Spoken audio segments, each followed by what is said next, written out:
Now we're going to burn some hexamine in some of the different stoves, and let's see how it burns.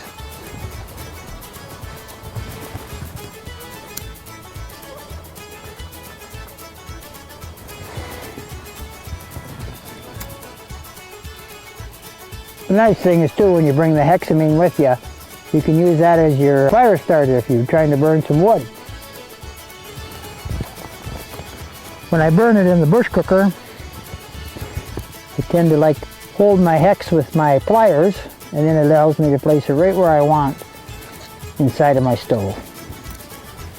By putting the windscreen around the stove, you can see how it starts to burn so much nicer. Look at the difference in the flames.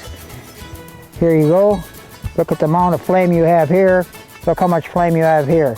Two of these tabs are the same as one of those. Here you can see we're getting the gasification. Look at that flame that we have compared to where we have just the basic Esbit stove. Compare that to this stove. Now, one of those tabs will probably bring 12 ounces to 160, 170 degrees, 4 to 5 minutes, which is warm enough for coffee. It's not the most efficient, but it does work. But you can just see here, look at that flame on that. With this here, with 2 tabs, I can get 16 ounces to a rolling boil in under 5 minutes. This here, I'd be lucky, I might get a rolling boil 8 to 9 minutes. But in this kind of wind, I never would.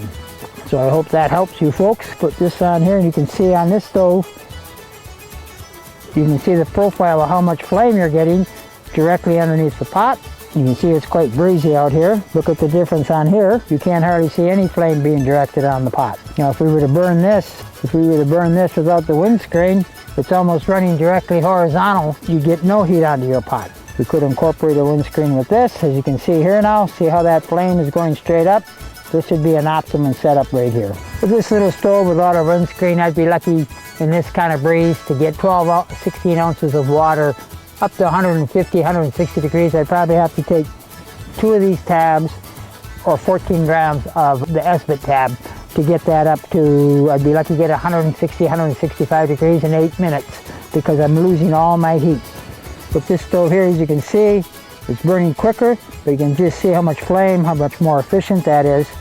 You know, this here I can get 16 ounces to a rolling boil with 14 grams of hexamine. I can do that in under 5 minutes. On this stove here with 14 grams, I might, but in this wind I doubt if I would get this 16 ounces to a rolling boil in 10 to 12 minutes. And it will burn longer, but it's not burning as efficiently. This stove would probably be efficiency of lucky 20 to 25%. This would be 70 to 80. This stove here, a 30% efficiency. Here again, you can see why when I put this over here, how important the windscreen is, even without a breeze. We do have quite a bit of wind right now, but you can see even on here, see how that protects that from losing that heat to the elements and allows that heat to be transferred to your pot, thus being transferred to the liquid that you're trying to heat. Well, to kind of size it up, I think Esbit or hexamine is a real viable choice to be used on the trail. It doesn't take up a whole lot of room.